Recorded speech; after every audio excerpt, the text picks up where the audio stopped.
आणि मग आता काही लोक असे प्रश्न करतात का बा आमदार खासदारांना पेन्शन आहे आम्हाला का नाही. मग माझा असा उलट प्रश्न आहे, जर सगळ्या आमदार खासदारांना पेन्शन बंद मागावं घेऊ नये म्हणजेच कर्मचारी पेन्शन मागणार नाही. तर सगळ्या आमदार खासदारांना हा निर्णय घेतला पाहिजे. आम्ही तो निर्णय आम्ही घेतला. आम्ही पत्रसुद्धा पाठवणार आहे का आम्ही पेन्शन घेणार नाही. आणि मग आमदार खासदारांना पेन्शन घेऊ नये असा एकत्रित निर्णय घेणं फार महत्त्वाचं आहे.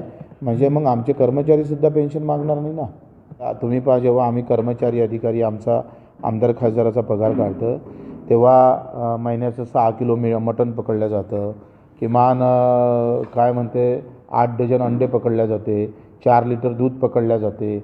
मग एवढी त्याला गरज आहे पौष्टिक अन्न भेटायची, म्हणून त्या आधारावर त्याचा एकंदरीत खर्च पकडून मग आपण पगार सांगू. मग शेतकऱ्याचं का तसं नाही होत, मजुराचं का होत नाही? तो दगड फोडणारा कामगार आहे, त्याला पौष्टिक अन्न लागत नाही या देशामध्ये. मग त्याचं तुम्हाला तेवढं उत्पादन, एवढं उत्पादनावर एवढा त्याला पगार, अशी विषमता का आहे देशात?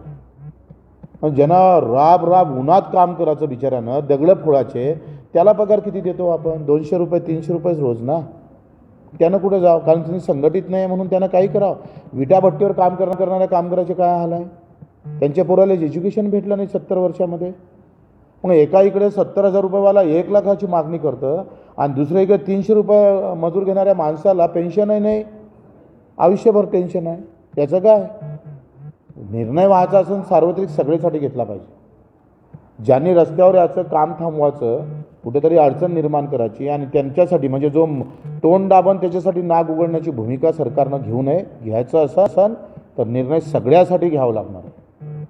इथे तुम्ही इरविनमध्ये गेलं तर काय हाल आहे? हाय अवस्था तिथे काय बोमलतं तिथे? पगार नाही आहे. पगार आपण जर काही पाहिलं, कर्मचारी ठेकेदारीवर काम करतात, 4-4 महिने पगार नाही होत. NRAच्या मालाचे हाल आहे. मग कंत्राटी कामगारांना तुम्ही 10,000 रुपये महिन्यानं काम करून घेता, नियमित कर्मचाऱ्याकडून 50,000 रुपये महिन्यानं काम करून घेता. ही काय पद्धत आहे?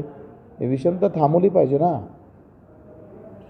जर सगळ्या आमदार खासदारांना पेन्शन बंद मागावं घेऊ नये म्हणजेच कर्मचारी पेन्शन मागणार नाही. तर सगळ्या आमदार खासदारांना हा निर्णय घेतला पाहिजे. आम्ही तो निर्णय आम्ही घेतला. आम्ही पत्रसुद्धा पाठवणार आहे का आम्ही पेन्शन घेणार नाही. आणि मग आमदार खासदारांना पेन्शन घेऊ नये असा एकत्रित निर्णय घेणं फार महत्त्वाचं आहे. म्हणजे मग आमचे कर्मचारीसुद्धा पेन्शन मागणार नाही ना.